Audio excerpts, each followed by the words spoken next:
Arriba el tiet amb barba llarga, els avis feien dinar especial. Ens trobem avui a Benicàssim, concretament a este desert de les Palmes, un dels seus llocs predilectes. Alicia, tot i anomenar-se desert, així hi ha uns elements que li donen moltíssima vida, no? Sí, les seues fonts, que hi ha un muntó. Avui anirem a les més importants. Doncs per mi comencem ja, eh? Comencem. I estaven bé i eren discretes, però era difícil treure's del cap. Esta és la primera parada de la ruta de les fonts, no, Alicia? Sí, aquesta és la font de Sant Josep, que ve el seu nom per el seu fundador, Miquel de Sant Josep, que va fer aquesta ermita, i per a poder utilitzar aigua en aquesta ermita el que es va fer aquesta font. Es va canalitzar i per a poder utilitzar-la en els seus hortets i per a poder beure.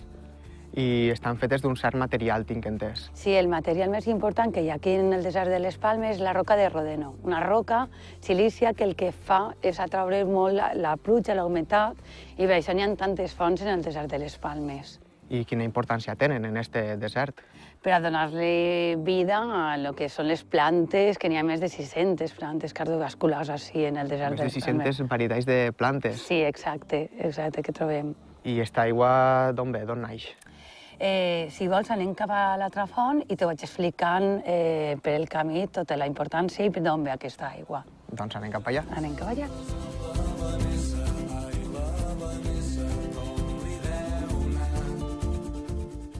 Alicia, conta'm, d'on naix esta aigua de les fonts? Aquesta aigua ve dels barrancs i va canalitzant-se en les fonts que ara nosaltres anem a veure. I la vegetació de la zona, quines característiques té? Així tenim bruc, tenim genebre, tenim romer, timonet, però una de les més característiques és la que li dona nom, que és el margalló, que el Este tenim que així tenim així. davant. Per això el desert de les Palmes. Les Palmes. Que això és canell, que això el que vol és un bon joc de braç. Què esteu agafant forces, així? Sí, Que esteu fent la ruta de les fonts, també? sí, la ruta de les fonts. I havíeu vingut alguna vegada ja abans? A fer esta ruta concretament no. I què vos està semblant? Pues està prou bé per a un ratet. És curteta, és fàcil. I ara què vos queda per veure?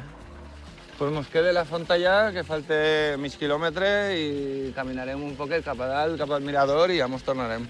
Doncs jo vaig en direcció contrària. No us canseu i que vagi molt bé. Molt bé, moltes Vinga, gràcies. adeu.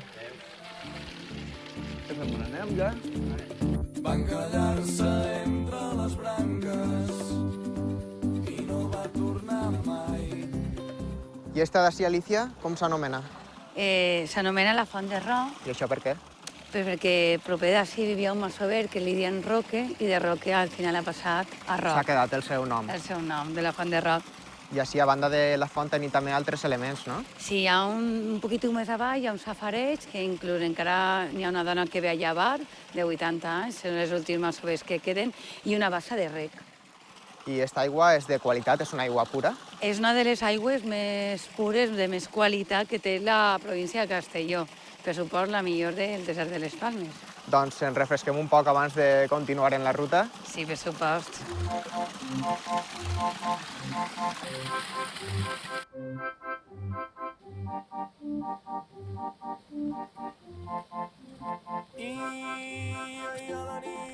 Alicia, quina t'has guardat per al final?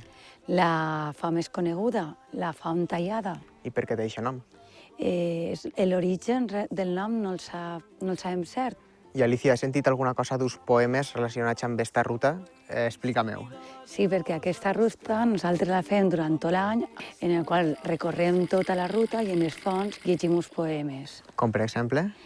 Un de Salvador Espriu que diu així: quan la llum pujada des del fons del mar a llevant comença just a tremolar, he mirat aquesta terra, he mirat aquesta terra. Doncs quina manera més bonica i inspiradora d'acabar amb esta ruta de les fonts. Estaran amb mi, que això sí que és pura poesia.